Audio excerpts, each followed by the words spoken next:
exile, which is basics of our belief. We are forbidden to create a state of our own, even without oppressing anyone. Even if everyone will be in peace, but especially when this happens in Palestine by oppressing an entire people.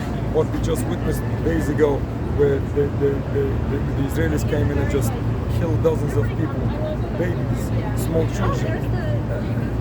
It's ridiculous. It's heartbreaking, and it's not the first time. When this is like a one-time happening, it's disastrous. When it's a one-time happening, one person dies or one person is killed, it's terrible. It should never happen, and we should do everything we can to stop this not to happen again. But unfortunately, this is an ongoing story. It's already going on for decades, and we don't see it end. And again, as far as our religion, this is totally forbidden. This is totally criminal, and we are so sad and embarrassed, and all of this is being done supposedly in our name. How does the state of Israel attempt to justify this subjugation with the teachings of the Torah and whatnot? Well, first of all, they have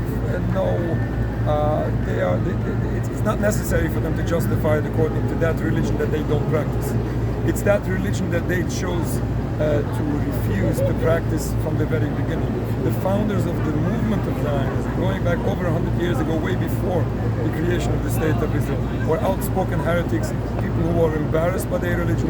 They dropped God and the religion of their forefathers. This is exactly the people who founded the movement of Zionism.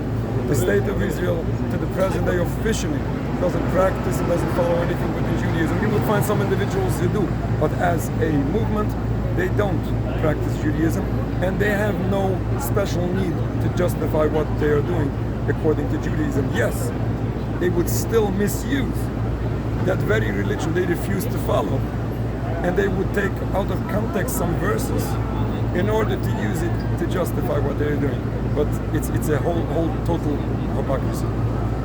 How do you feel about the conflation of a lot of people who maybe take an anti-Zionist stance and then are swept up as anti-Jews, anti-Judaism and whatnot, and kind of that constant insistence to put the two together? Conflating anti-Zionism with anti-Semitism is unjust to the Palestinian people who are so badly wronged, and they should have at least the right to speak up against what's being done to them, to their families, to their children, and to their land. But in addition to how wrong it is towards the Palestinian people, it is dangerous for the Jewish people as well. What is happening when you conflate anti-Zionism with anti-Semitism, with anti-Judaism, what happens is that when you find people who justly condemn crimes, to how wrong this is to the Palestinian people, this is dangerous for the Jewish people as well.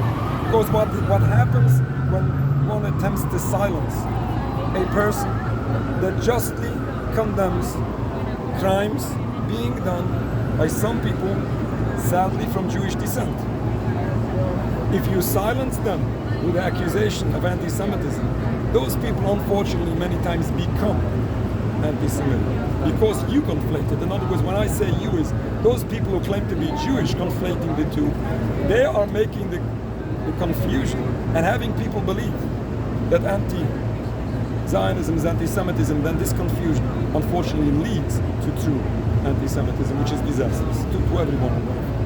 Taking out of Israel backed by an even powerful enterprise like that.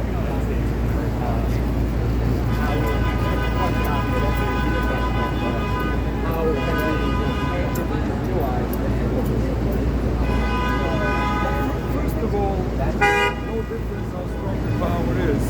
It doesn't make it any more righteous or any more justified just because they're powerful. How this is going to end, I'm not a political engineer here.